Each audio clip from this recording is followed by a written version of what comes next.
Hello बच्चों, दिया गया प्रश्न इस प्रकार से है, निम्न में गलत कथन को चुनिए। तो यहाँ पर हमारा जो मुख्य अवधारणा होगा,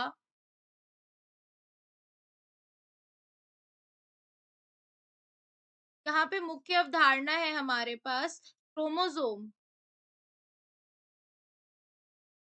इन्हें हम गुणसूत्र भी कहते हैं, जो कि क्या होते हैं, आनुवंशिक पदार्थ होते हैं।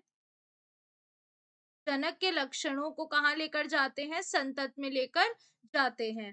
ठीक है, तो अब यहाँ पर हमसे पहला कहा जा रहा है नर टिड्डे के 50% शुक्राणु में लिंक क्रोमोसोम नहीं पाए जाते। तो यह कथन बिल्कुल सत्य है, क्योंकि होता क्या है, नर टिड्डे में जो मादा होती है उसमें कौन से गुणसूत्र हैं, एक्स एक्स गुणसूत्र हैं, लेकिन जो नर है में एक्स जीरो गुणसूत्र होते हैं, यानी कि नर में क्या होते हैं, शुक्राणु में लिंक क्रोमोसोम नहीं पाए जाते हैं, 50%, सिर्फ 50% ही पाए जाते हैं। तो ये हमारा सही हो गया। दूसरा है, सामान्य मादा पक्षी लिंक क्रोमोसोम के आधार पर दो प्रकार के गैमेट्स उत्पन्न करती है, यह बिल्कुल गलत है।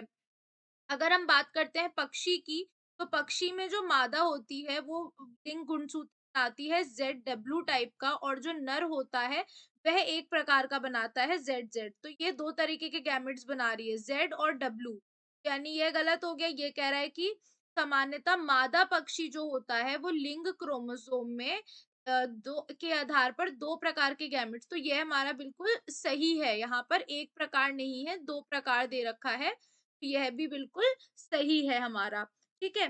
तो अब यहाँ पर हमसे कह रहा है कि लिंग क्रोमोसोम में एक देखा जाए तो नर मनुष्य लिंग क्रोमोसोम में एक अन्य की तुलना में बहुत छोटा होता है। तो यह कथन जो है हमारा, यह भी बिल्कुल सत्य कथन है, ठीक है? क्योंकि इसमें क्या होता है कि जो हमारा जो एक्स गुण होता है वो लंबा होता है, और जो वाई होता है वो उसकी तुलना में छोटा होता है, तो यह सही है।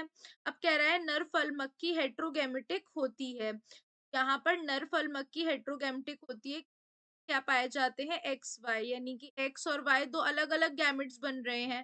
तो यह भी सत्य है, लेकिन यहाँ पर क्या है, यहाँ पर हमारे पास मिसप्रिंट दे रखा है।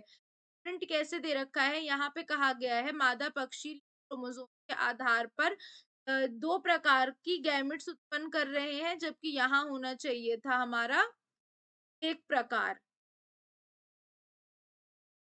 उस हिसाब से अगर हम देखें तो यह कथन जो होगा वो बिल्कुल गलत हो जाएगा, और हमारा उत्तर क्या हो जाएगा, कल्प बी। आशा करती हूँ आपको समझ में आया होगा। धन्यवाद।